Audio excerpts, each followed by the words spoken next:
Au moment où vous parlez, ces images nous parviennent en direct de la bande de Gaza où de nouvelles explosions ont été entendues et enregistrées ces dernières heures.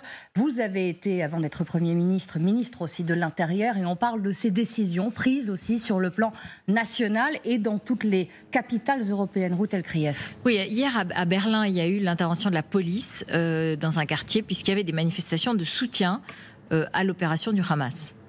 À Londres aussi, apparemment, il y a certaines alertes. Est-ce que dans vous des croyez universités américaines, je crois aussi.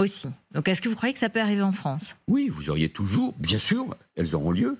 Vous aurez des groupes que je crois minoritaires, mais qui ne manqueront pas, ici ou là, en l'occasion de manifester leur haine à l'égard d'Israël. La haine à l'égard d'Israël, ça porte un nom, hein, c'est l'antisémitisme, et de manifester leur soutien à une action terroriste qui tue des innocents, qui tue des civils, qui tue des hommes, des femmes et des enfants. Oui, donc vous aurez ça, malheureusement, et vous aurez aussi le soutien, la complaisance d'une partie de la gauche en Grande-Bretagne, en Allemagne, aux États-Unis ou en France. Gérald Darmanin a demandé notamment au préfet de protéger les lieux de culte juifs, les synagogues, les écoles confessionnelles également. C'est une réaction que vous considérez aujourd'hui comme proportionnée et que vous auriez pris si vous aviez été en poste? Oui, bien sûr. Et d'ailleurs, le ministère de l'Intérieur, depuis de nombreuses années, déjà exerce une surveillance sur tous ces sites. Et je ne méconnais pas l'inquiétude qui surgit déjà chez mes compatriotes français juifs, parce qu'ils savent que ce qui se passe là-bas a des conséquences ici, et qu'il y a des gens qui ont intérêt en plus, c'est ce que cherche d'ailleurs le Hamas, à importer, comme on dit, le conflit dans notre pays. Vous craigneriez, Pascal Perry? Juste une question très directe. Il y a une gauche antisémite en France, oui, Manuel Valls. Bien sûr. Elle va d'où à où?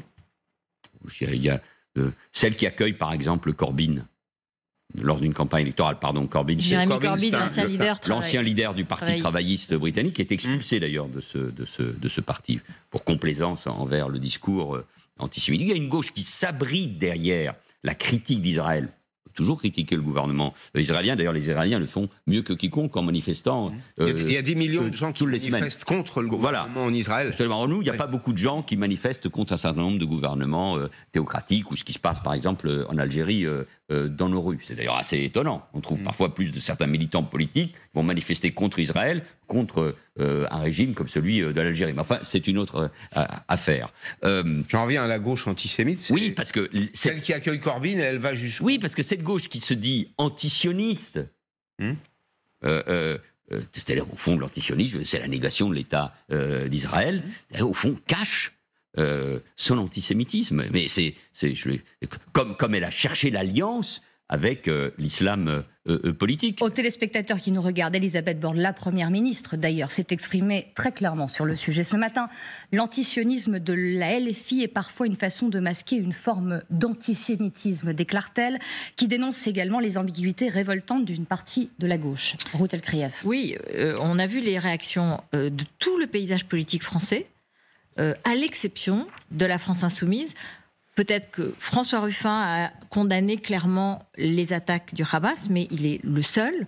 En revanche, on a eu un communiqué de LFI disant « L'offensive armée des forces palestiniennes menée par le Hamas intervient dans un contexte d'intensification de la politique d'occupation israélienne », donc une forme de justification. Est-ce que après cela, on a entendu aussi des voix à l'intérieur du groupe socialiste, comme celle de Jérôme Guedj, qui dit aux idiots utiles les terroristes du Hamas qui les exonèrent, en relativisant au nom de l'impasse politique du conflit israélo-palestinien, de la poursuite de la colonisation de Netanyahou, vous me dégoûtez. Bon, est-ce que la NUPES peut vivre sur le dégoût de la part de l'un, la non-condamnation de la part de l'autre, dans un sujet aussi crucial, pas Israël, à la rigueur, mais le terrorisme, les méthodes, l'attaque des valeurs, de nos valeurs démocratiques? On pourrait sourire si le sujet n'était pas grave, et si nous ne commentions pas à ce moment-là ces mots et ces paroles avec les images qui nous proviennent d'Israël. Quelle bêtise crasse en plus, quelle bêtise crasse. Il n'y a pas de force armée du Hamas, c'est une organisation terroriste. Il n'y a pas d'occupation d'ailleurs à Gaza, c'était un des sujets, c'est le Hamas qui contrôle sous la terreur islamiste, sous la terreur islamiste, cette zone de Gaza. Mais je réponds à votre question. Quand j'avais évoqué il y a quelques années, je ne vais pas me justifier, je ne suis pas venu pour ça, mais les fameuses gauches irréconciliables, c'était essentiellement sur la question de l'antisémitisme ou de l'antisionisme, comme on veut, mais en fait de l'antisémitisme.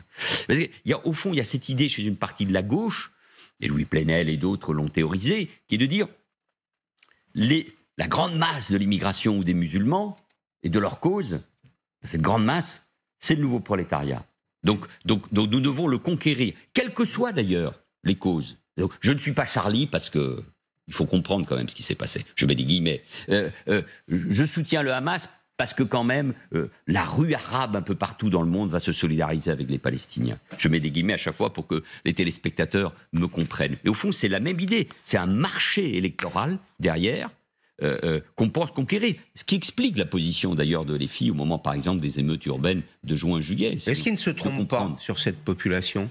Ils se trompent sans aucun doute, parce que la grande majorité de ceux qui vivent dans les quartiers, j'ai été maire et député pendant des années de ces quartiers, élus et réélus, veulent l'ordre.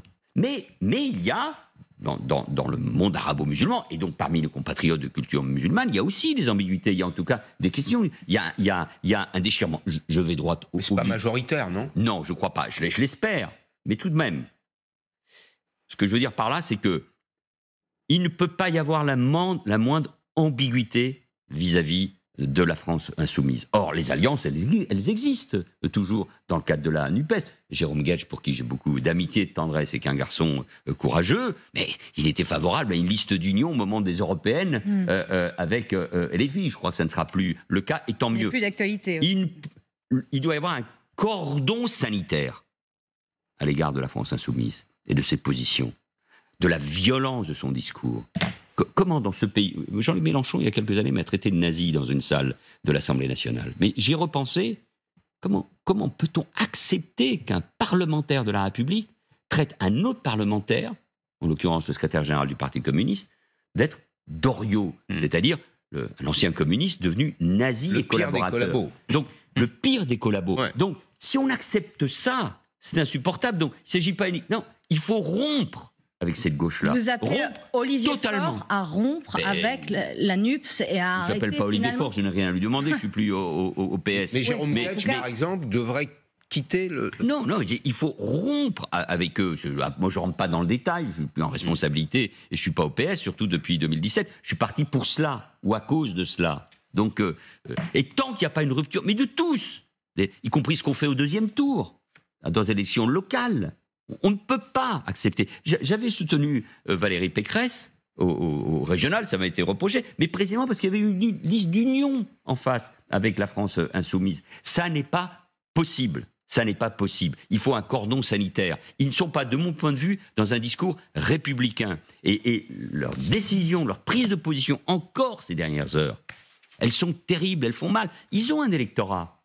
Ils ont une responsabilité. Il y a des gens qui ont voté, qui votent pour eux. Il y a des gens qui suivent. Il y a des gens qui ne connaissent pas bien le conflit. Position irresponsable. Il y a des jeunes, mais c'est plus qu'irresponsable, d'une très lourde gravité. Dans une démocratie, on parlait d'un monde instable, mais ce monde instable aussi, il est sur des démocraties qui sont fracturées, divisées, et donc qui ont une responsabilité majeure. Manuel Valls, merci beaucoup d'avoir été avec nous ce dimanche pour cette émission spéciale.